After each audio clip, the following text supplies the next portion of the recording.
ভাবতে পারেন, বাংলাদেশের এমন একটা প্রকল্প আছে যার খরচ দিয়ে একসাথে ৩টা পদ্মা সেতু বানানো সম্ভব।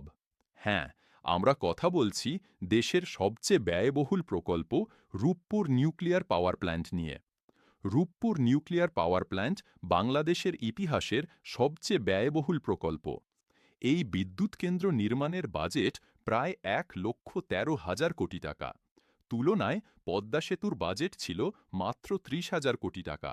অর্থাৎ রূপপুরের খরচ দিয়ে ৩টি পদ্মা সেতু বানানো যেত। এত টাকা খরচ করে কি বানানো হচ্ছে, কেন এত ব্যয়বহুল, আর এটা কি সত্যিই দেশের বিদ্যুৎ সমস্যার সমাধান করবে? আজকের পর্বে পুরো গল্পটা খুলে বলবো। প্রায় ১ দশক ধরে রাশিয়ার সহযোগিতায় নির্মাণের পর সম্প্রতি এসেছে বড় অগ্রগতি। প্রথম ইউনিটে সম্পন্ন হয়েছে ফুয়েল লোডিং, অর্থাৎ পারমাণবিক জ্বালানি প্রবেশ করানো হয়েছে।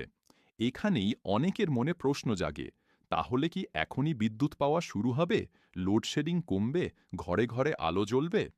দুর্ভাগ্যবশত বাস্তবতা একটু ভিন্ন। ফুয়েল লোডিংয়ের মাধ্যমে শুধু পরীক্ষামূলক উৎপাদন শুরু হয়েছে। এ পর্যায়ে পারমাণবিক বিদ্যুতের দীর্ঘমেয়াদী নিরাপত্তা, গ্রিড সক্ষমতা এবং আন্তর্জাতিক মান যাচাই করা হবে। জাতীয় গ্রিডে স্থায়ী বিদ্যুৎ সরবরাহে এখনও ৬ মাস থেকে ১ বছর পর্যন্ত সময় লাগতে পারে। পারমাণবিক বিদ্যুৎ আসলে কিভাবে কাজ করে, চলো সহজ ভাষায় বুঝে নিই।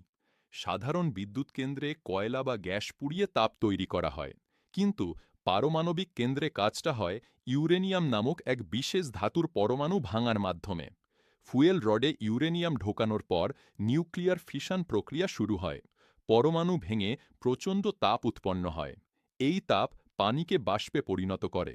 বাষ্প টারবাইন ঘুরিয়ে জেনারেটর চালায় এবং বিদ্যুৎ উৎপাদন হয়। একটা ফুয়েল রড প্রায় ১.৫ বছর ধরে বিদ্যুৎ দিতে পারে। কিন্তু পুরো প্রক্রিয়া খুব সংবেদনশীল। তাই ফুয়েল লোডিংয়ের পর ধাপে ধাপে টেস্ট করা হয়। তাপমাত্রা নিয়ন্ত্রণ, কুলিং সিস্টেম, ইমার্জেন্সি সেফটি সবকিছু ১০০% নিশ্চিত না হওয়া পর্যন্ত পূর্ণ উৎপাদনে যাওয়া হয় না। স্বপ্নের ৬০ বছরের যাত্রা।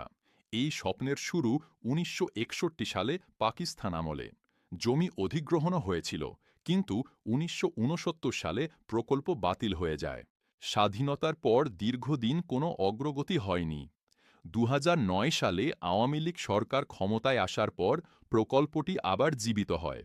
রোসাটমের সাথে চুক্তি, ২০১৩ সালে প্রধানমন্ত্রী শেখ হাসিনার উদ্বোধন, ২০১৭ সালে মূল নির্মাণ শুরু, এভাবে ধাপে ধাপে এগিয়েছে প্রকল্পটি। রাশিয়া প্রায় ৯০% অর্থ ঋণ হিসাবে দিয়েছে।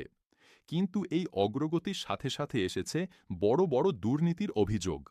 দুর্নীতির অভিযোগসমূহ: বালিশ কেলেঙ্কারি ২০১৯, আবাসিক ভবনের আসবাব কেনায় ব্যাপক অনিয়ম। ১৩২০টি বালিশ প্রতিটি ৬,০০০ টাকা দরে কেনা হয়। বালিশ ওঠানোর খরচও অস্বাভাবিক। মোট ১৬৯ কোটি টাকার কেনাকাটায় কোটি কোটি টাকা আত্মসাতের অভিযোগ। দুদক ১৩ জনকে গ্রেপ্তার করে। বড় অঙ্কের দুর্নীতি ২০২৪-২৫। প্রকল্প থেকে $৫ বিলিয়ন, প্রায় ৬০,০০০ কোটি টাকা আত্মসাতের অভিযোগ উঠেছে। খরচ বাড়িয়ে দেখানো, কিকব্যাক ও টাকা পাচারের অভিযোগ আছে। দুদক তদন্ত করছে। অন্যান্য প্রকল্পের খরচ অন্য দেশের তুলনায় অনেক বেশি। নিয়োগে অনিয়ম, নিম্নমানের মালামাল ব্যবহার, এমন নানা অভিযোগ।